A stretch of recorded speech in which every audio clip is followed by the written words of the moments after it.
Hello, everybody. My name is RODGON. I'm an artist. I'm a designer. I'm an illustrator. I'm a cartoonist, comic book artist, and over everything, I am your next art instructor. Hi, how are you guys doing? So, if you've never seen me before, my name is Rod, and I come here every day and I teach you guys how to draw.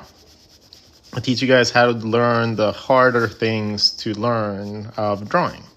Anatomy, posing, body part, structure, style, perspective, contrast, and all of the cool things that help you understand your art a little better so that you can get better and you can do cool things. Okay? I have my own art school. I teach people every day. And I am here to help you guys for free. So, today, we can choose any topic you guys wish. Right? That is the spick. Whoever actually puts the theme first gets to choose the theme for the whole entire stream. So put on your notifications so that you know exactly. Animals. Boom. Mr. Bully Bam Bam. You have successfully beat everybody else. So we will talk about animals. Some people said people. Animals. People and hair. Oh, wait, that was the same person. So, people, hair, people with hair. And the last one will be, what was the next one? Females. So, let's draw women. Cool. That will be our 3 themes for today. We'll talk everything about something of these or other until we fill the whole page. And we normally do these lessons every day. You guys give me a theme or I choose a theme for you guys, and then we talk about it and explain it in thorough detail so that you can go ahead and do something that you will be proud of after we're done with the stream. So that is my goal. My goal is to make you guys proud of your own progress. Not proud of being my student. No, I could give a shit about that. Yeah, I don't care if you even acknowledge me. I want you guys to be proud of what you do. Okay? So after today, I'm going to do my best to have you guys know how to draw little cute animals a little bit better. I'm going to help you draw people with cool hair a little bit better.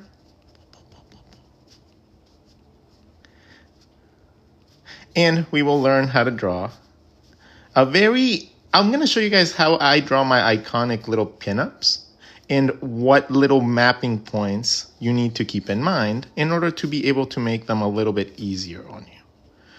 Okay? I'm going to teach you guys a couple basic concepts of pinups. So we'll talk about women, but in the stylized version of things. Instead of just thinking about the anatomy like we always do, let's talk a little bit about how to make them look pretty. Yeah? So today's lesson will begin when we get to, let's make it 5K. 5K likes. We'll begin our lesson. That will guarantee us a bunch of people in the stream. But until then, like always, let me grab a little pack of most Post-its and just tease you guys with some knowledge.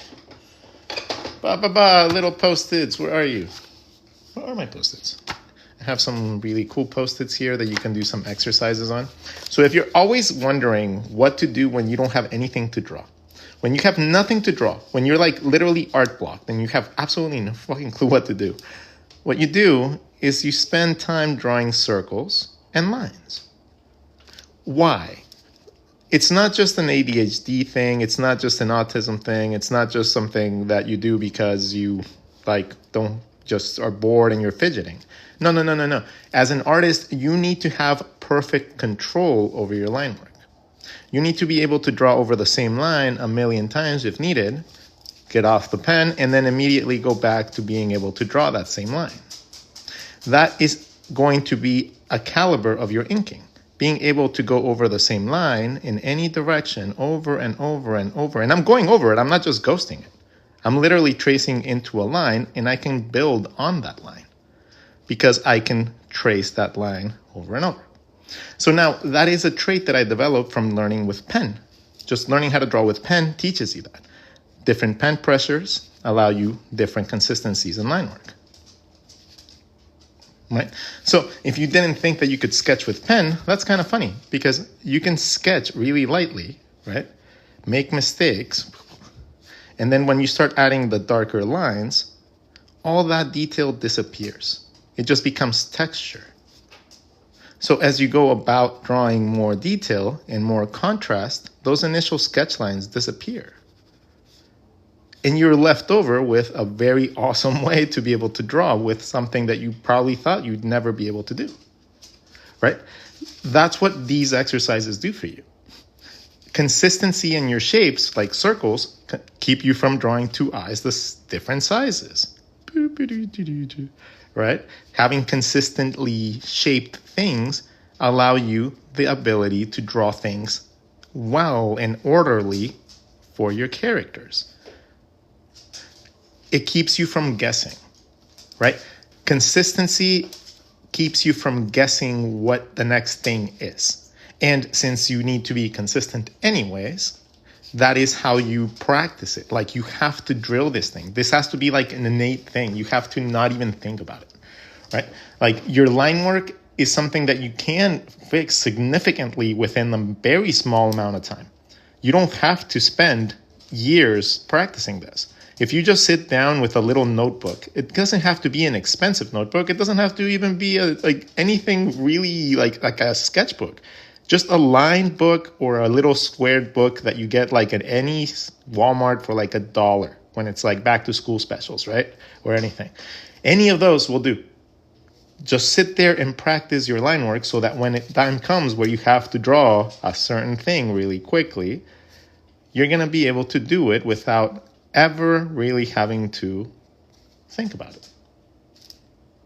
You practice this when you can't have imagination, so when you do have imagination, you can do it quicker and get the ideas quicker. So you guys have successfully got me to 15,000 likes. Holy shit, you guys beat that by 10,000. What the hell? Okay, so let's give you guys the awesomest lesson ever. And I'm going to show you guys my puppy because he's right here. Oh, little mustache. Hi, baby. Okay, so with little mustache being shown, I think we should draw little animals now. So, animals in general, I'm going to teach you guys some style today. I'm not going to go over the anatomy and stuff like that. Let's go over stylization of things. Okay, so if I want to draw a really cute animal, what are the consistent factors that I need to keep in mind? Well, it has to have a relatively large head. No, I don't want to play with JS and Salma. Sorry. Well, shape. Let's split it into two. And each one of these is going to be half the body. Okay? So our head, normally whenever we're drawing characters that have really big heads and really little bodies, it's really cute. Yay! Right? It's adorable. It's like, oh my God, look at him. It's so chibi. I don't know what chibi really means, but I just know that it signifies, in my head, it's like super cute little character. That's what in my head, that's what a chibi character is. It's a little super cute, little adorable character. So what are the traits of these little characters that makes it so adorable so we can apply it to something akin of like an animal? Well, it's a very large head, right? It's a really large head in comparison to the body. Most of the time, it's like 1-to-1 ratio, but in this case, it's almost like a 2-to-1 ratio. So in this case, let's keep it 1-to-1 to make it easy. So 1-to-1, head to body. Now, the little extremities look really, really little. This is really easy to do. Any shape you have, if you just follow the outside shapes or the edges, you can come up with little chibi bodies. Just follow around the top for the arms. Around the top, let's go in this one. Yay! And then you bring it in for volume. Boom. Now, if you overlap these lines, you twist the character. Ooh, and if you block them from the back, it gives them depth. So by twisting a little tiny line and pushing this one back, you have a 3/4 view. Huh, that was really easy, right? Super simple. So now understanding that, I can draw a character. If I want to give a little depth, I know I just have to make that there. I got to draw it in on there. And then I can change the character's pose significantly, honestly. I can make a character walking by literally just playing with the little overlaps. Now it's like striking a little pose instead of just standing there. If I went and I overlap this line instead, now the character has a different look. Now if I overlap this line instead of this one, it looks a different look. It's a very useful way to draw bodies. Very useful because it's not just for animals. Like you can do it for little animals and have a lot of consistency, right? Bring it in or out, it's okay. Either way, it's like following the circle and then you follow the outside of the arm, right? So it doesn't matter if you do it up, if you do it down, if you do it inside, if you do it outside. It gives you the range of motion of the complete character all the way around. Whee, like a windmill. Okay, so being able to draw poses becomes really easy. Allow yourself to overlap lines and then choose different directions for these things. Give them accessories later on when you learn perspective. And you have access to drawing really cool things that are really simple at first, you know? But it's going to give you the ability to draw really fun stories without having to struggle too much about the actual outcome. Now, the head for these animals is going to be a simple, we're going to start with a box for dividing it, right? And then we're going to keep all our features on the bottom part. We're going to draw a little circle or whatever little shape snout we want, a little nose, and 2 little dots that stick out at 45 degrees from the nose. Boo-boo. So at the end, it's like a little antenna. Whee! But you separate the eyes from the antenna. Okay? From there, the type of ears you get to choose is infinite. You can choose little fox ears, you can choose little bear ears, you can choose little floppy ears, you can choose horns, you can do anything you want to this character. And now you have access to drawing a really simple, cute character. But now there's another trick to this, right? This division looks weird. Because why does this look weird, right? This big line looks so weird. So what happens if we remove the line and we make this even easier? So we had the same shape. We're going to sketch the line in there. But we're not going to draw it. We're just going to draw our circle. It's just a guideline. Draw our little antenna face. Choose our ears. And then we're not going to close this line. We're still going to use it as a guideline to find the arms and so the body. But we're not going to close that line. We're just going to overlap it a little. Just like we did with the arms and the legs. We just overlap it a tiny bit. Ah, look at that. It looks so much cooler. Why? Because you essentially just created one big complex shape. Instead of thinking about it like 2 separate parts, you're just using that circle or that second box as a guideline so you can know where your body parts go. But most animals don't have a neck like we do. They just don't. They have fur, they have stuff like that we don't. It's like it's like saying that a really big bearded man, like you wouldn't see his neck, right? Because he has poof going to the sides. So his neck would probably be right here, and then you'd only see his shoulders. Right? You'd see up until his shoulders. You wouldn't see any of his neck. You wouldn't even see the collarbone or anything. So the same thing happens with furry animals. If you have a furry animal, you have fur. That fur keeps you from seeing the neck. So if anything, you just draw the little mouth. and then whatever ears you want.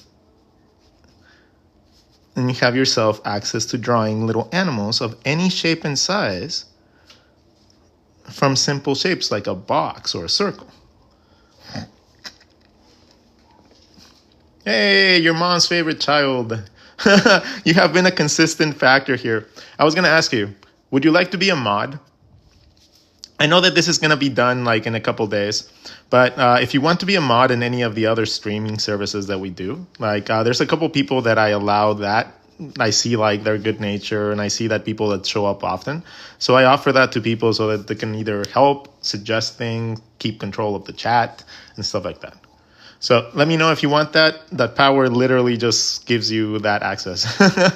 And then if you know, I'll find a way to like compensate you for it. Give you some books or whatever.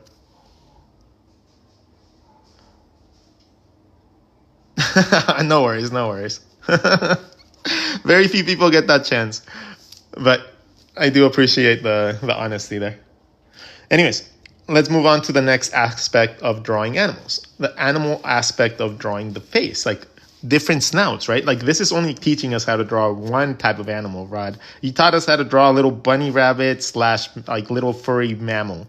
Can we teach us something else, please? I don't like mammals, Rod. Okay, so let's learn how to draw almost every animal, yeah? So if we start with a box, right? We started with a box, we split it in half, and we draw whatever little snout we want. In this case, we drew a little circle, dune, and little antennae. Whee! Okay? This can be turned into a variety of animals, from like red pandas to foxes to anything.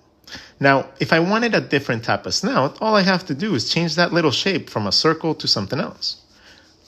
If I want a big nose for like a bear or something, that would just make that. That could be a tiger, that could be a bear. Make it like a little beanbag and you have more like a lion, right? A lot of it is going to be imagination because it's such a simple shape. So you need to learn how to find all the other identifying features of an animal so that you can turn that into whatever animal it is that you want to create.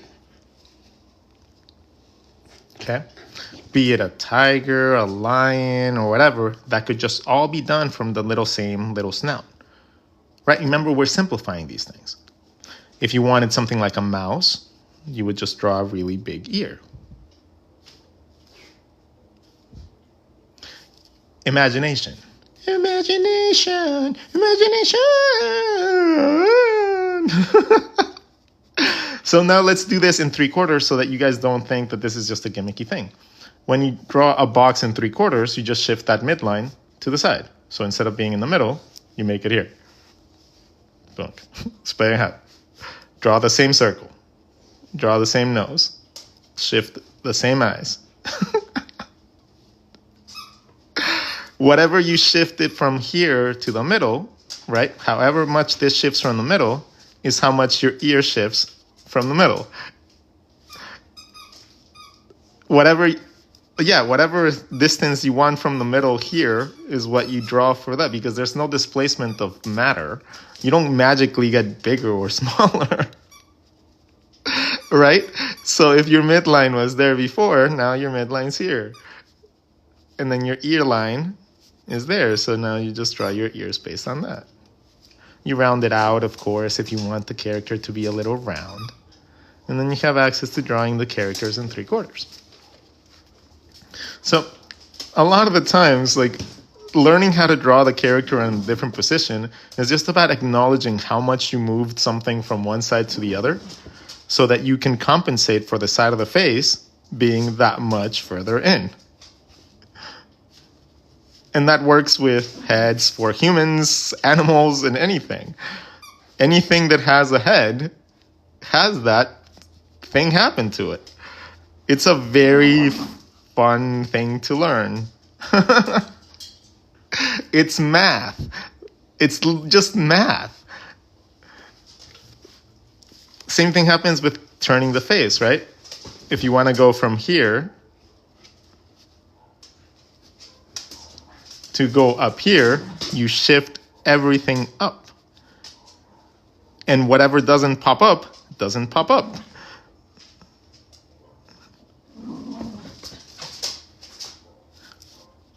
the ear doesn't really change places. In this place, it would be this, but if you rotate, this just flips. Boop. Ta-da! Like, it really does not become very hard when you just understand. You just move the chin and the ear. That's the key. That's the key. So bottom of the ear, bottom of the chin, right? That is the key to learning that. So if you move the chin up and your ear stays in the same place, bottom of the chin, bottom of the ear. Your neck is literally just an extension from your ear down. So that doesn't taper, it doesn't do this shit, okay? That's what's complicating this shit for you. You're stylizing and then you're not understanding how the anatomy works. So that's why you stress yourself on that, right? Your ear connects to your neck. Imagine a t-shirt line, just a t-shirt line. Yay! Again, we don't close the shape. If we don't close the shape, guess what? It's now a head and the neck. Ooh! You can always draw a little shadow there later, right? Or just a little indicator of a stronger line. But doing that, just that alone, is going to help you immensely. Learning that your head and your neck are literally just separated by a little overlapping line. That's all you need to learn. The back of your head has your spine. Boop, boop, boop, boop, boop. The neck width comes up from there. You choose how wide you want your neck to be. Okay? So this never moves. The spine doesn't get bigger, doesn't get smaller. The spine is a big bone that connects all your body parts together. It connects your rib cage, it connects your head, it connects your hip bones. Okay?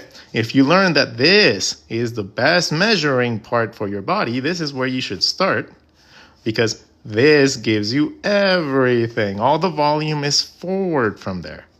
All of it. Except for the butt. The butt has a little bit of kadunk-kadunk. But most volume goes forward from the spine. Forward. So that is one of the things that helped me immensely. Understanding that most volume, the neck, the head, the size of my body, all comes forward from the ribcage, from the spine. Whee. Okay. That was an infinite glitch to me. I was like, oh shit, hold on. So any shape I draw, my head is gonna come out of the top and my legs are gonna come out from the bottom. Shit, hold on. So any shape I draw, my head is gonna come out of the top and my legs are gonna come out from the bottom. Huh. Interesting. Wait a minute. There's something to this. Hold on a second, right? Oh, that means that this is the back of my body. That means that my leg has the back of my leg to the ankle, to the back of my head, right? And then everything comes forward from there. Huh. When I learned that, I was like, I contemplated my life a little bit.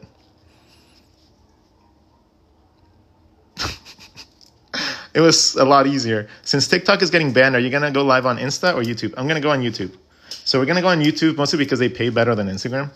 And as we find a new avenue, right? Or maybe we just stay on YouTube because that's accessible to everybody. And it saves it for everybody. You know, it makes it a lot easier.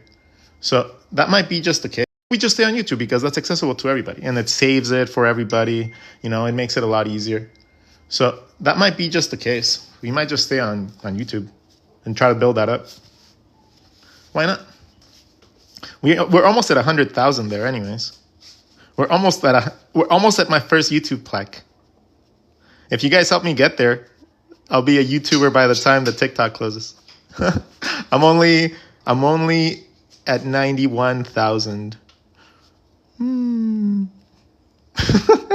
Only, right? Like if that's a small amount. Oh no, I'm only at 100,000 followers. Oh, whatever shall I do? When it comes down to the simple characters that we were talking about, like chibis and animals, all you do is do this, right? That's your leg. That's your arm if you wanted to, or that could be the head as well. And then the little body becomes really simple to move. The spine, if you want to find it in any direction, all you do is draw a circle inside. You have a front and the back.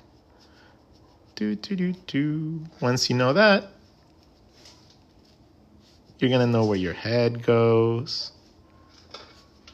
If you follow the same thing that we did before, little figure nines are going out of the shape, you're going to be able to draw your body parts in any direction you want.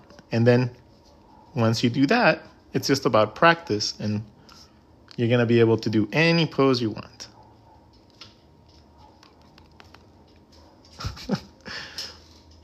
Ooh, what about animals with a long snout? So animals with a longer snout, we were getting into that. If you draw them with a longer snout, drawing them from the front is going to be a little bit weird, because drawing something really big with a big snout in perspective just doesn't really look right. So you're going to have to draw them a little bit to the side. So now I'm going to teach you the concept of the base of the nose.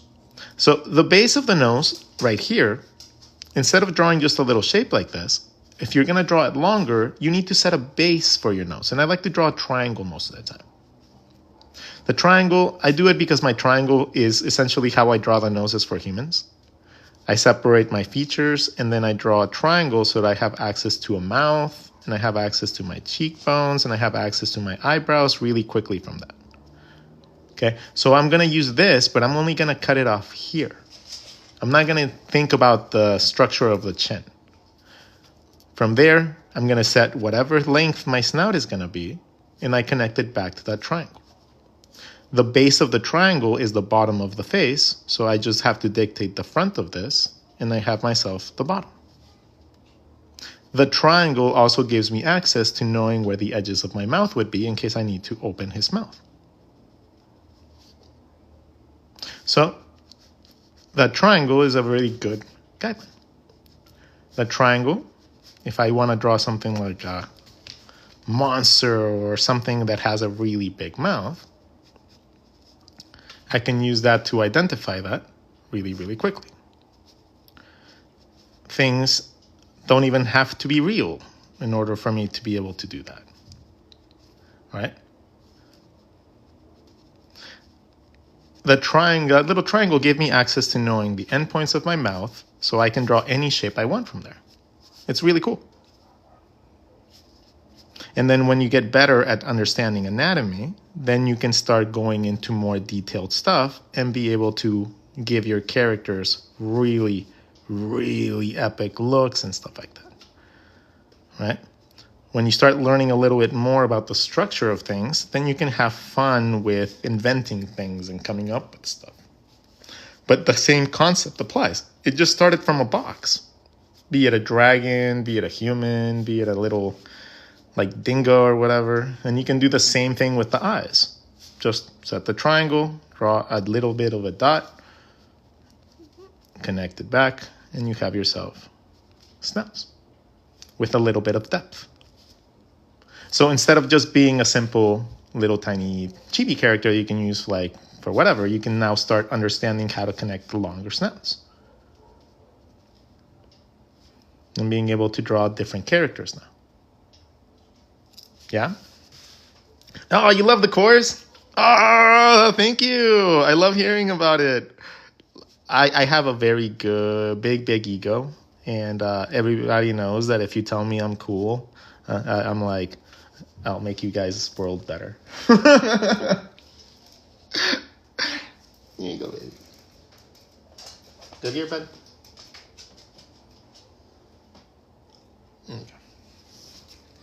Yeah, my ego is gigantic. And every single human being since I've met, like, and when I started drawing when I was like 18, right? I started late, right?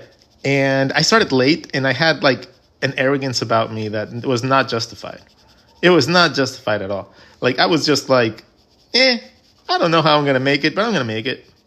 I don't know how I'm going to do it. I don't know how to draw. And you guys have 20 years of experience on me. But I'm going to beat you. I'll find a way. That's just who I am. And sure enough, like out of most of the people that I graduated with, I'm probably one of the very few people that actually made it, which is kind of sad at the same time. But, you know, like we have another guy, his name's Enrique. He went into, I think it was set design or like film, and he ended up winning an Oscar. And I was like, holy shit, that's awesome. We had another guy that went to work for a couple studios like Nickelodeon and stuff like that for a while. Let's see, what else did people do that I graduated with? Most of them had to either become into entrepreneurs because they didn't really get hired. So they had to find their way in success through other means, or they just quit art and then they went into other avenues because it wasn't what they expected. Yeah. I'm watching you over my computer science class because I didn't get art class. Pay attention to your science class, though. Computer science. Oh, wait, hold on. No, that's boring. Hold on. No. Like codes and breakers and stuff. Hell, ugh. You should just draw robots. During your whole coding thing, you should just like draw like little robots. They go beep, beep, boop, beep, boop, beep, boop. Drawing little robots is fun. Giving them little tires and wheels and stuff like that. Like, once you understand a little perspective, a little, and I'm not saying you have to be a masterful person at this at all. But once you learn a tiny bit of perspective, right, and volume, it opens up the world to everything. Like I'm not magically coming up with these things. I'm seeing things like boxes, and I'm thinking of all these guidelines, and I see all these lines inside. I just don't draw them sometimes. But I'm seeing a world of grids, right? And then whenever I see a grid, I'm like, oh, I can fit a detail there. Oh, I can fit a detail here too. Oh, wait, if I subdivide this in half, I can extend this and create other things. That's what I'm thinking whenever I'm drawing. I'm not thinking, line, straight. No, I already know I can draw a straight line. That's already a given, right? I'm not thinking about how to draw it. I'm thinking of what to draw. And it's a very big distinction. And that distinction comes with experience, confidence, right? And your knowledge and knowing what you're doing.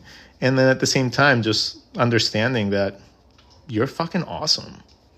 So whatever comes out of your hand, whatever marks you make on anything with the intent of being like an art piece, you're going to make anything you touch more beautiful. Anything. Okay? Like, it's almost impossible for you to not make something more lovely if you have the intentions of making it beautiful. That's your power. That's your superpower. That is your skill.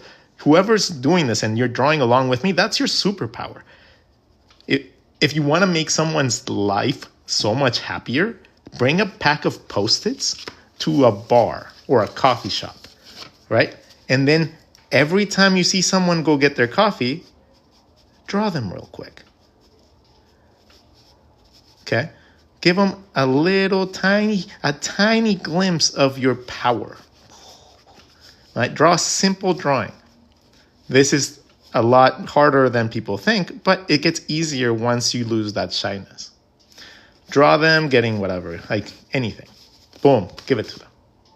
Holy shit, you will see some people get so amazed at what you do.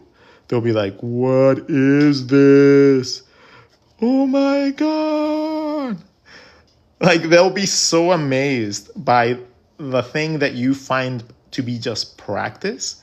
It'll break your sentiment of thinking that you're not good enough. You will never, ever, ever, after that day, after taking a little pack of Post-its and doing a third of these, just do a tiny amount of them until they're gone, and draw different people and give it to them, regardless of how shitty the drawing looks, right? Regardless if it's just literally chicken scratch and you're like, I drew you, yay, right? Anything. Give it to them. Sign it. They will fucking lose their mind. They will be like, oh my God, they're fucking awesome. You will never feel like you're a bad artist again in your life. One afternoon. Give me that much. Give me that much confidence. One afternoon of just going to a coffee shop and doing that exercise. You will never, ever, ever doubt yourself again.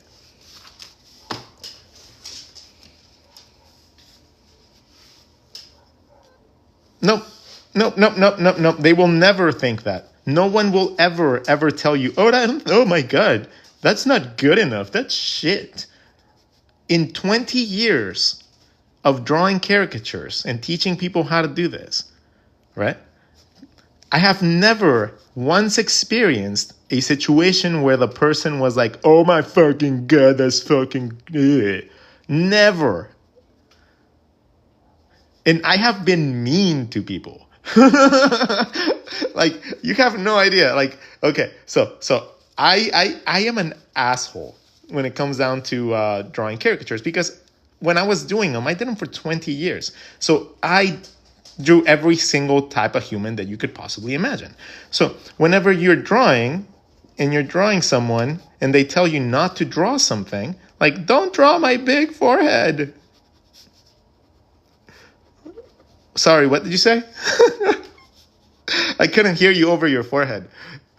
Tell me, oh, don't draw me with a pimple. Don't draw this. Don't draw my big nose. Don't draw my buck teeth. Right? If you tell me not to do it, I'm going to do it. Because I don't care. By the time, like, I just don't care. My soul was crushed at that job. It was awesome and fun, but at the same time, you get so tired of drawing cute people, and you're so scared to draw really ugly people.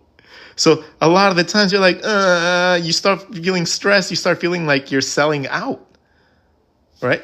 And then when you have to draw somebody and you get a chance to, oh my God, this lady chased me, okay? This lady chased me because I drew her like this. She straight up got out of her chair and chased me. She was the last drawing of the day, by the way. I just wanted to go home. And then there was like, yeah, and she wanted like a panda or something. So I drew the panda in the corner, like.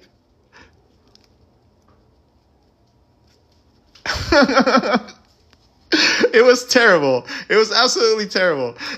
You know, but it was like, why not?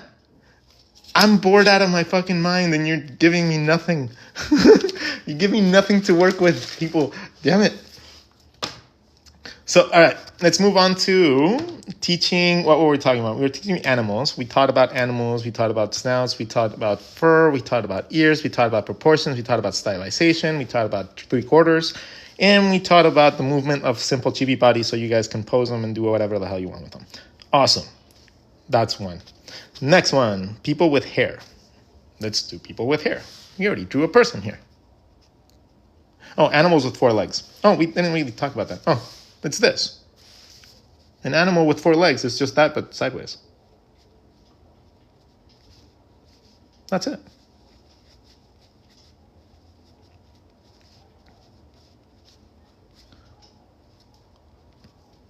If you're thinking about like the cool legs that they have in the back, it's thigh, calf, bottom of your foot, toes.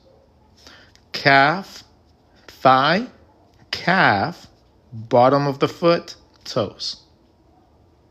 Okay? That is the order in which you do it. It's the same bones that we have, right?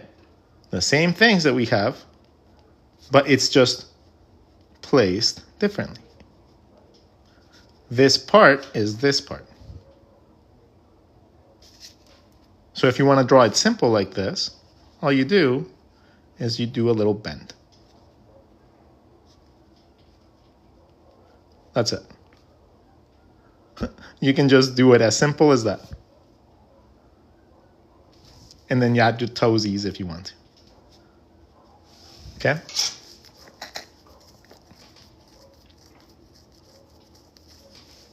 Today was stylization day. Yay! Style day! Not construction day, not perspective day. It's style day. This is how we learn to draw cool shit day. All right, so let's talk about hair. People with hair. No, okay. I'm going to teach you guys how to draw short hair. How to find the hairline on a head. Then we talk about how hair grows. Then we talk about how hair falls with gravity. And then we talk about how hair is finally stylized. Yeah? Okay. Yeah, this one will be posted. This one will definitely be posted. There's a lot of info. So, next, hair. So finding the hair.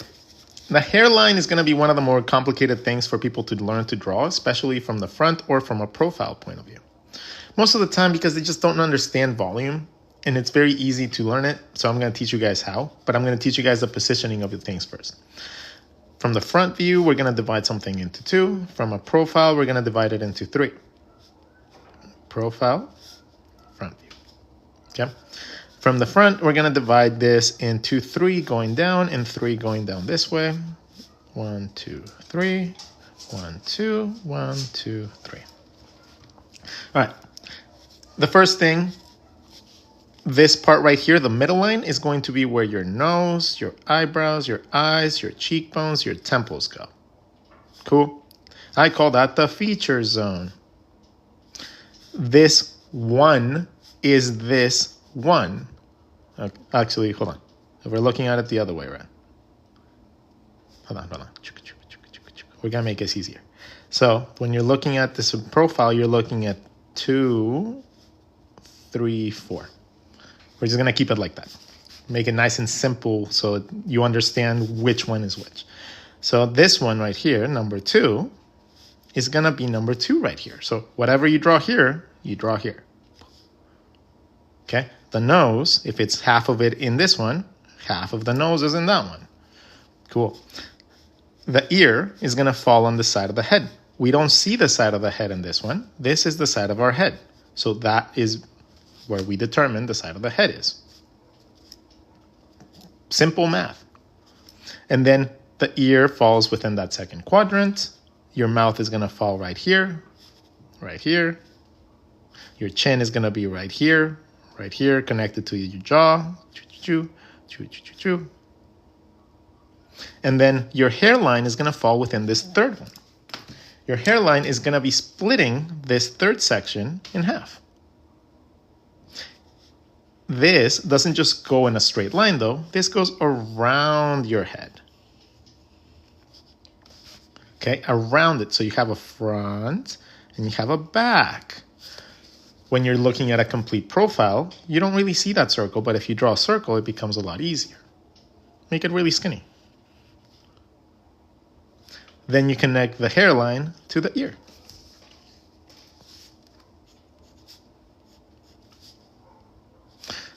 That makes the top of your head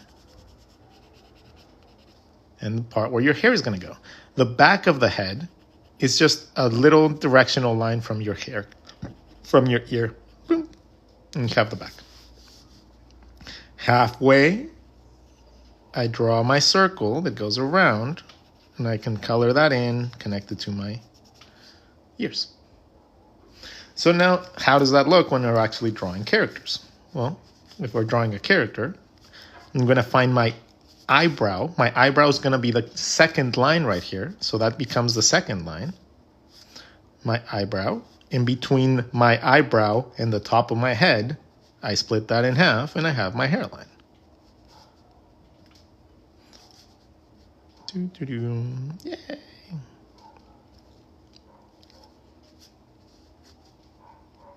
Okay, so now we have our hairline. Now that we understand how to hit the hairline, what happens with our hairline? Well, our hairline has a couple ways to work. There's hairlines that just go straight, right? There's hairlines that have like a V.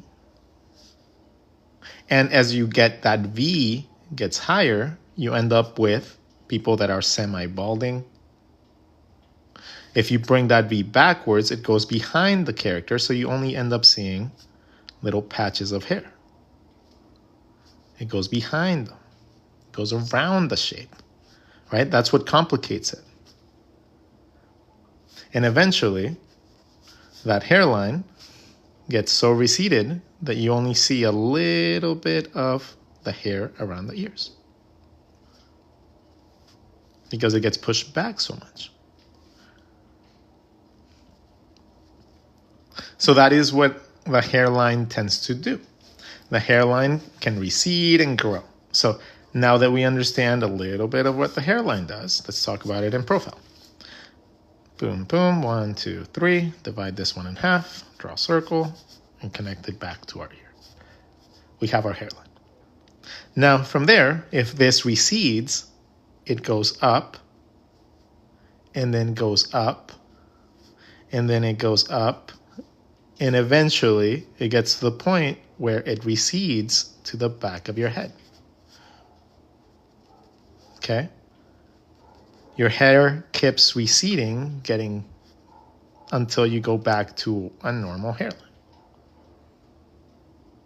So as you get balder, that is the progression of your hairline.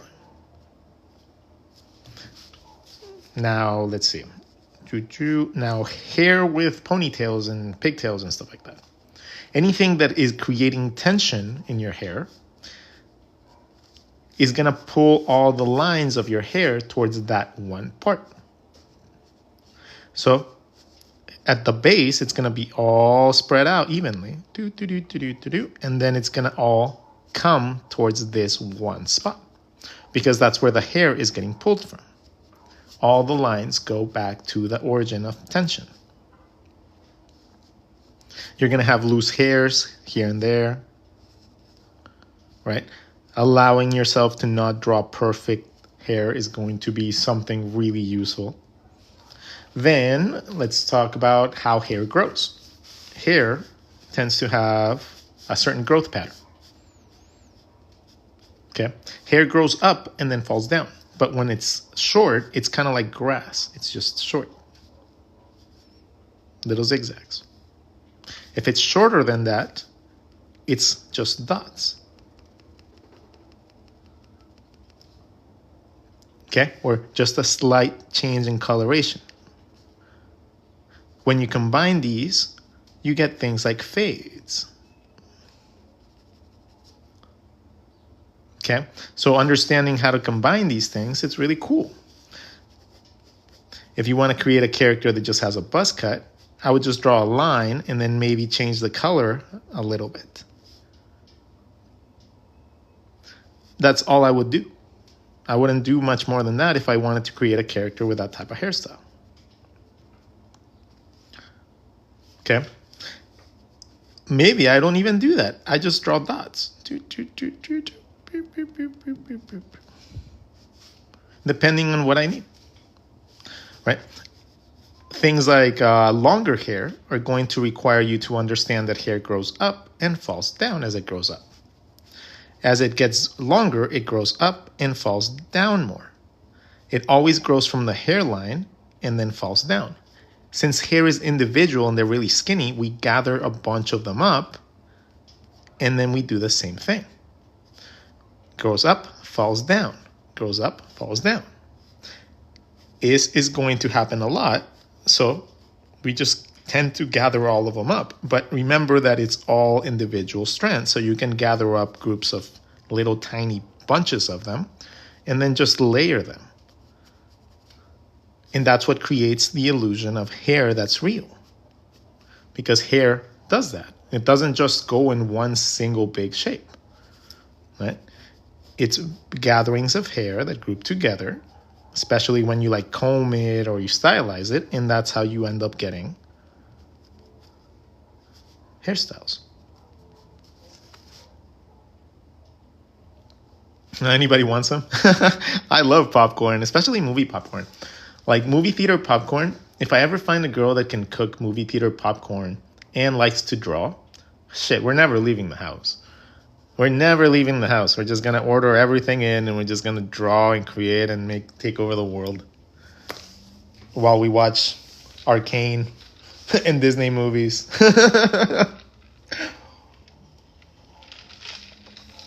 And play with my puppy.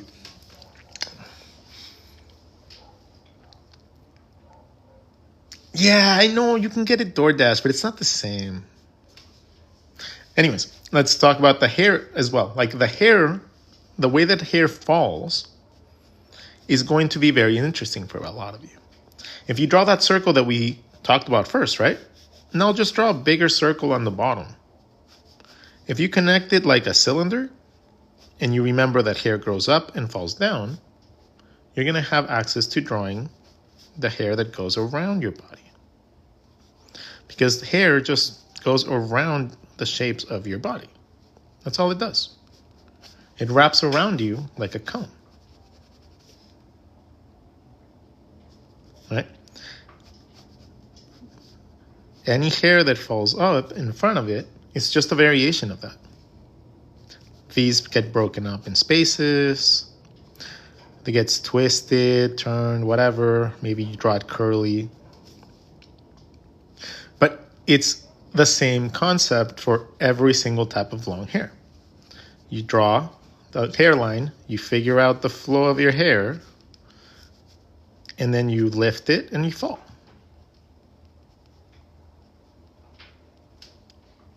And that is the very basic way to go about drawing hair. Most people think that it's this overly complicated process. No, it's something that just drapes over your head or grows like parallel volume to your head. So if you have this, you draw a circle into any shape, anything that goes up or down from there can be hair. If you grow it up, or you can make it come down. Once you find that hairline, it's a very, very, very open structure to doing whatever the hell you want, as long as you understand where it originates from. Short hair, long hair. Yeah. I like to teach you guys how to find and have these clicky moments instead of teaching you a very specific style. I don't like teaching you guys a certain style because I don't want you guys to be copies and little replicas of me. I want you guys to learn so that you can be you, right? You can do you can do whatever styles you want, but you can do it a little bit more accurate. Not a related question, but have you seen the full 2 series of Arcane? I am working my way through season 2. I'm on episode 5. I gotta say though, it's not as impactful as the first one was. It's just not. Like I think they expected a lot of people to already know a lot of the lore for the second one. And they kind of stopped teaching about the world instead of explaining things. They just kind of went on, let's just show them cool shit. They'll be okay. They'll be okay with it. So now you know how to draw cool shit. They'll be okay. They'll be okay with it. So now you know how to draw hair. At least a little better than you did before, right? Now you'll be able to understand how to draw it, where to put it, how to place it, and it's not going to be as intimidating as it was before. Now you can go draw all your Korean pop stars with their awesome flowy hair. Look at my K-pop stars. Now I know how to draw hair. It goes up and down, and you bunch it up and down, and you bunch it up and down, and you bunch it up. And then I can draw mullets, anything that I want. A little bit of understanding and knowing where things go will go a very, very, very long way.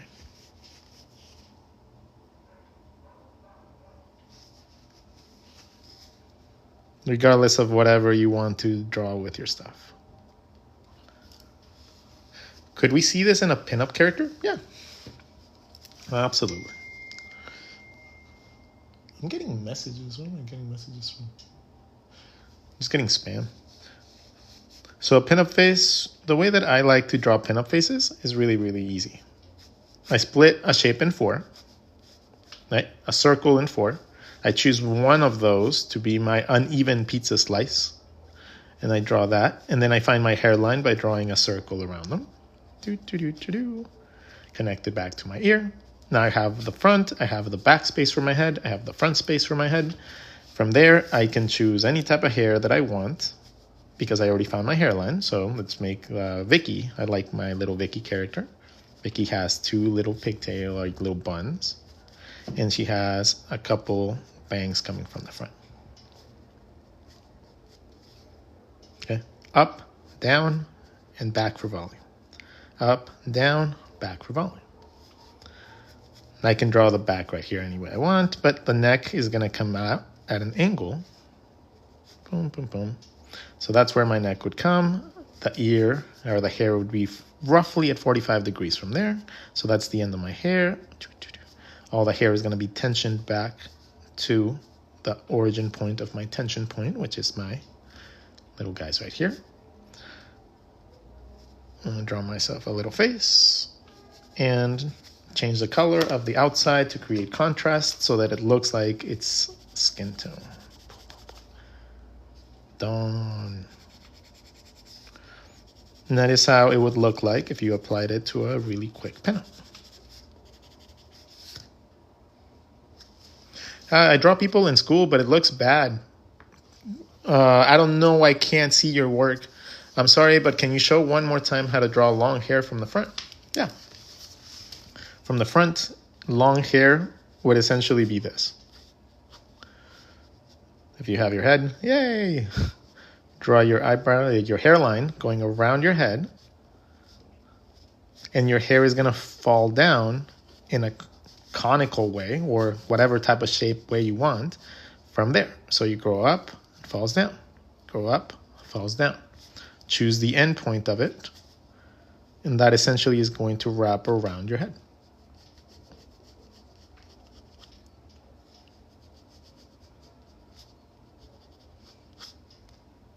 Yeah. From there, you can always flare it out, do whatever you want to it. But that's the general concept of it. Hey, Wes, how you doing, brother?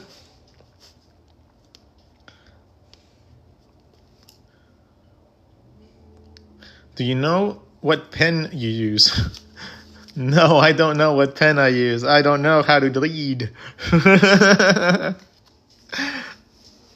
How to draw grease hair. It's going to be more about the texture that you give it.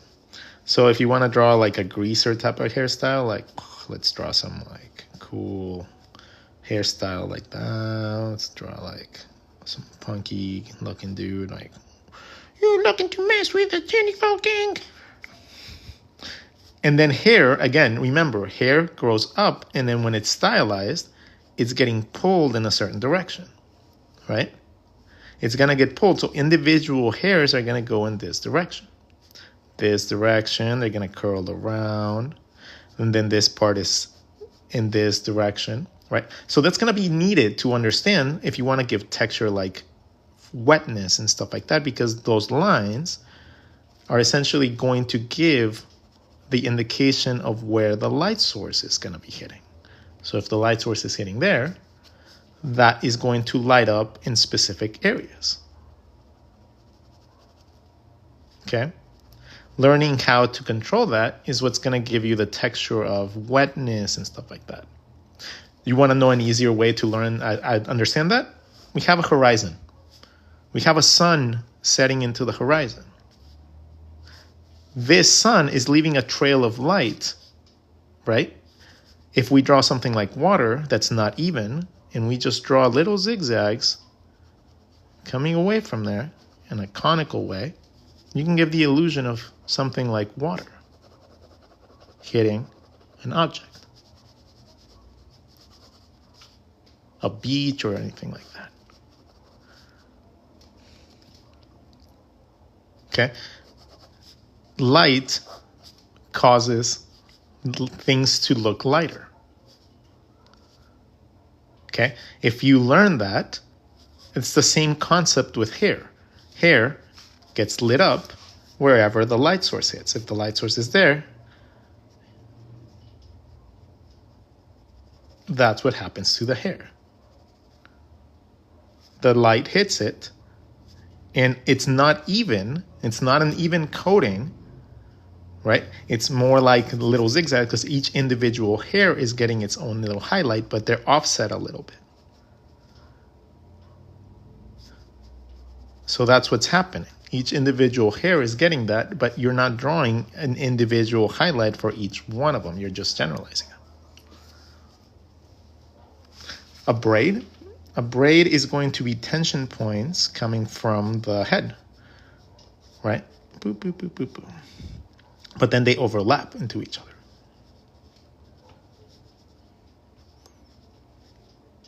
So draw little tiny like things like this, overlapping circles. And then what you do is you give that texture by drawing little tiny Y's in there. You draw a little Y to create a little tension point to make it look like it's braided.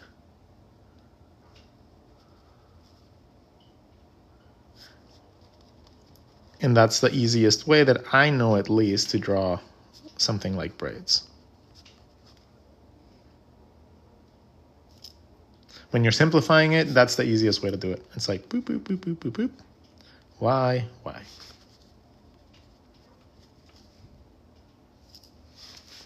Where's Disney song? No, Disney songs are at night. Disney songs and karaoke nights are at night when I'm just chilling and relaxing. When I'm teaching, I normally give classes in the morning, and then I do my own karaoke thingy at night. Because that's my study time. How to draw a ponytail? You have your head. Okay. Your ponytail is going to normally sit either around like 45 degrees and come up, grow up and fall down. Right? Go up and fall down. Create volume. Any way you want. Or they're going to be a little lower and they're going to be like little buns and stuff like that. It can also be longer ponytails. You can also have a ponytail through a hat. Again, 45 degrees.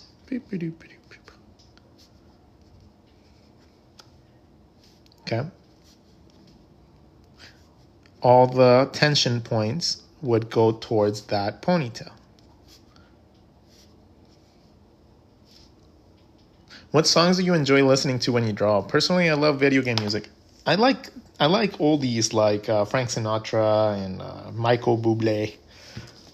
I like that the most. Take me to the moon, or fly me to the moon, right? And let me play among the stars. Let me see what is it? What life is like? What life is like on Jupiter and Mars. Do do do do. Boo boo boo. Yeah, that shit's awesome to me. I love it. All right, so that was drawing hair. That was kind of cool. And then the next one is how to draw girls, how to draw women. So understanding how to draw the difference between men and women is not necessarily incredibly difficult. And I will share it with you guys if you guys get me to 50K. Fuck yeah. We got a bunch of fucking likes today. That's awesome. And I barely even asked for it.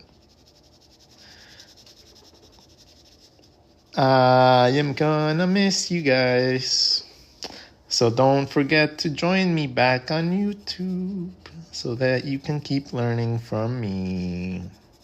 I mean, you'll eventually see me again. I'm on everything. And my face gets posted everywhere.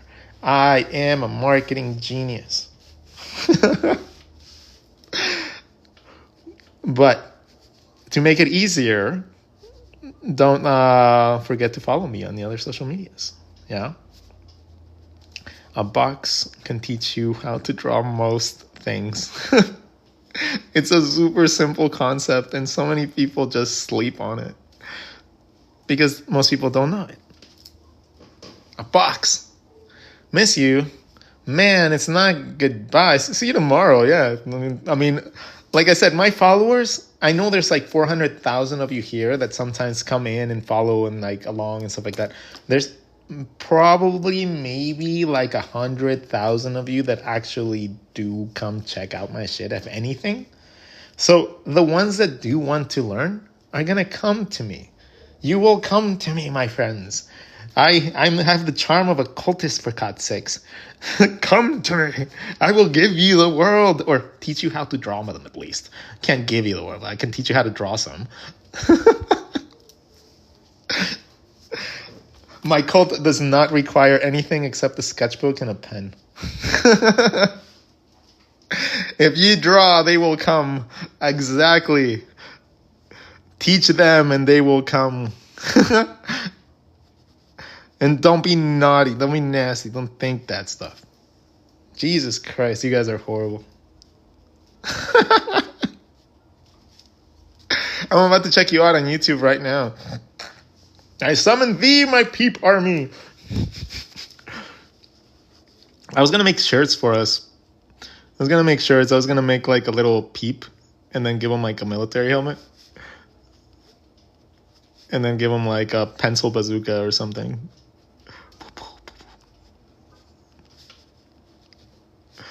That was going to be our Peep Army shirt. I just never really did it. Oh, I have to give him glasses too. And mustache. Of course.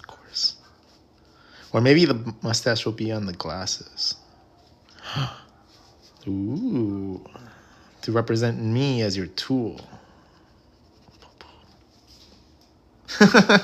Yeah, that was like the concept. I just never did it. Peep Rod, hey. Hello, could you show how to draw the feminine body? Yeah, that's what we're going to do next. So, okay, so what is the difference between, let's say, drawing a normal person that's androgynous, has absolutely no gender at all, right? And drawing a person that you would represent as feminine, aka a person that has wider hips, maybe boobies, and a certain way of drawing your hair or whatever you call feminine. Okay, what is the difference? How do we get from one to the other? How do we draw different types? How do we make it so it looks feminine instead of looking just generic? Well, everything comes down to understanding your hip bones and your rib cage. If you understand those 2 points, you're going to be able to draw between men and women really easy. Let me show you how to draw a body, a generic body at first. Rib cage is an egg. Egg. If you draw a little circle inside the egg, you're going to get the front of your body and the back of your body. So let's mark the front a little bit darker, a little bit lighter for the back. We're going to follow the back though, and we're going to go up and we're going to go down a little bit. Going up is going to give us the spacing for our head. Going down is going to give us the spacing for our hip bones. They're not very separated from each other, okay? From there, you're going to have these little circles. These little circles, you can draw cones from there to draw your legs. Why? Why does that look decent? Well, because you're actually drawing an easy representation of your hip bones, okay? What you're doing is you're representing your hip bones in a very, very simple way. Anything you draw from here, if you do it like that, regardless of shape, dynamics, position, style, whatever, it's going to look like a leg. That's why I do it like that. Oh, the arrow too. There's an arrow one too. Wes is the one that came up with this. You draw a little circle, you follow it down as an arrow, and you draw a little arrow. That little arrow is your hip bones. All you do is you draw that circle, and you have yourself access to your legs as well. That one was provided to us by Wes. Wes Cope, he is one of my apprentices, and he is awesome. Okay, so understanding that that's a very simple way to draw a rib cage and hip bones. Boop, boop. Okay, now we need the upper body, right? The upper body is going to be very similar to that, but we're going to just draw a line that goes from one side of our rib cage, balancing on the back end,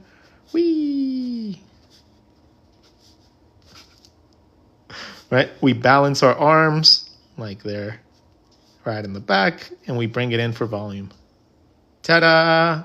You have now created a human structure you can play around with, and you can move around. You can actually do things with them. Ooh, look at that. You can twist them all over the place.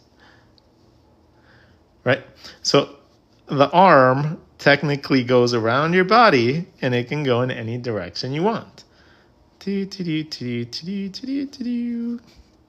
Okay? Understanding how your body flows is going to be very, very, very easy. But you have to pay attention. Okay?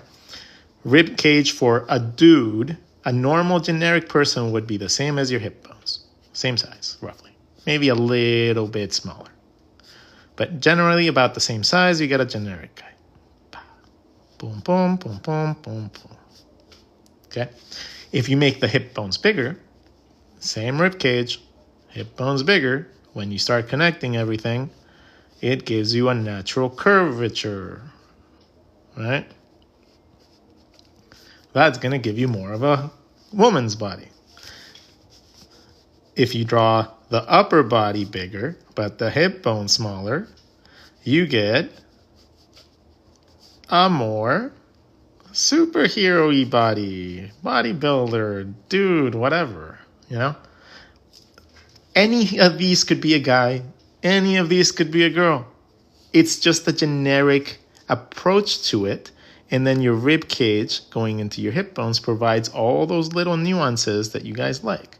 The little curvatures, the little indentations. Then the boobs are really easy to draw. Once you find the circle for the head, draw a little heart from there. The heart will eventually cut into your armpits. But that's a very simple way to be able to generate boobature. And they don't have to be super large. You don't have to draw them really large, but you can if you want to. Okay? I guess. And when you apply this with a little bit more, not just the front view, right? You end up in a situation where you can draw really cool poses, really simple, by simply drawing a circle bigger or a circle smaller.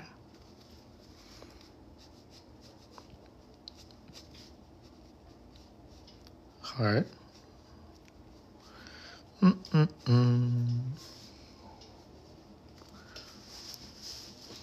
See what I mean? I'm not guessing where things go because my guidelines tell me. As long as I stay within the guidelines, I can't mess it up.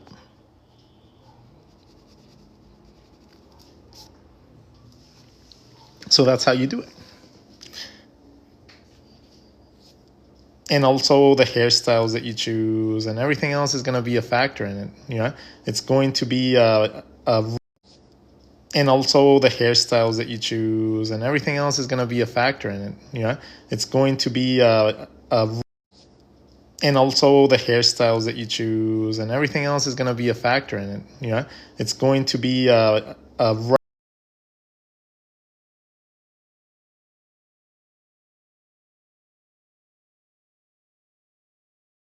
reference. Okay, so can I draw a car?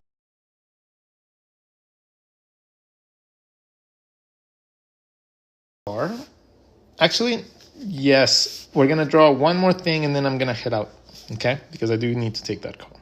So if I need to draw a car, the reason that a lot of people don't know how to draw vehicles is because they don't go out to the world and actually pay attention to vehicles enough.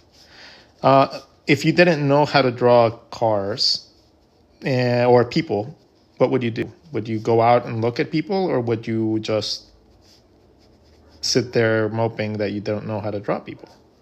No, you would go out into the world, you would experience things, and you would actually be like, oh, I'm going to go to the park, I'm going to draw some people running, I'm going to draw this, I'm going to do that, right? But most people don't spend their time drawing vehicles, so they don't know what to draw in the spaces in between, right? They don't know the details. They don't know the little tiny nuances of the curvatures and stuff like that. Just like you wouldn't know if you had to draw a face and you've never drawn a face, you draw that. Most people draw a car, they have to draw this because they don't know what else to draw, right? They don't know how to add depth. They don't know how to add perspective. They don't know how to add style because they've never drawn a heads before. So the same thing happens with vehicles and perspective and everything. If you don't spend your time drawing it, how the hell are you expected to learn how to do it? Right? If you don't spend your time drawing things going through shapes, you're going to have a really hard time drawing perspective.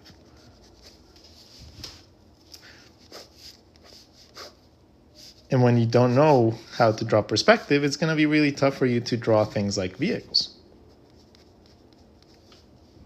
Because you're just not going to know how to put things, the objects in space. You know? So that is my final tip for the day, my friends. Thank you so much for your time. Thank you so much for your attention.